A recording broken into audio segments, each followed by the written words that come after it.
네, 오늘은 이재명 대표 위중교사 사건과 관련해서 팩트체크를 좀 해볼까 합니다.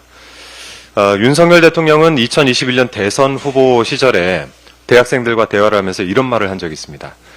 여러분이 만약 기소를 당해 법정에서 상당히 법률적으로 숙련된 검사를 만나서 몇 년 동안 재판을 받고 결국 대법원에서 무죄를 받았다고 하더라도 여러분의 인생은 절단납니다.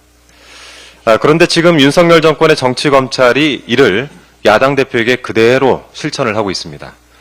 객관 의무 위반, 증거 왜곡 등 야당 탄압을 위한 일그러진 검찰의 행사는 대한민국 민주주의와 법치주의의 근간을 위협하고 있습니다. 대표적인 사례가 이재명 대표에 대한 위중교사 사건입니다. 검찰은 이재명 대표가 2018년 12월과 2019년 1월 김진성 씨와 전화통화에서 약 17년 전 상황에 대해 허위의 진술을 교사했다라고 주장을 하면서 이재명 대표를 기소했습니다.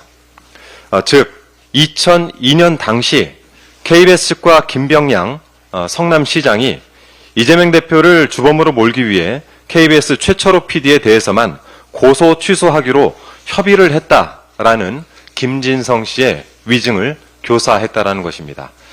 하지만 이를 정말 위중교사라고 할 수 있을지 지금부터 하나하나 좀 따져보겠습니다. 우선 이재명 대표는 통화 당시 위증을 교사하지 않았습니다. 즉 위증을 요구하지 않은 것입니다. 이재명 대표는 그냥 있는 대로 기억을 되살려서 안 본 건 얘기할 필요는 없다라는 취지의 발언을 12차례나 반복을 합니다.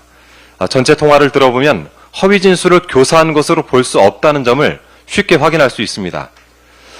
그리고 이 사건은 법리적으로도 위증교사가 될 수 없습니다. 일단 2002년 당시 KBS 측과 김병양 성남시장이 고소 취소를 협의했다는 점은 이미 확인된 사실입니다.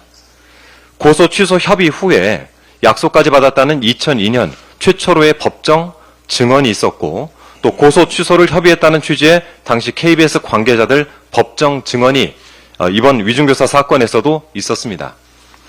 김진성 씨가 김 시장의 고소 대리인이자 비서실장격 수행 비서로서 김 시장과 내밀한 사이였기 때문에 이를 모를 리가 없습니다. 즉 허위의 진술이 아니므로 위중교사 역시 성립되지 않습니다. 또한 김진성 씨는 이재명 대표를 주범으로 몰기 위해서 라는 증언을 한 적이 없습니다. 이재명 대표가 그런 부탁을 한 적도 없거니와 또 설령 부탁을 했다 해도 이는 실패한 교사로서 위중교사죄가 성립될 여지가 없는 것입니다.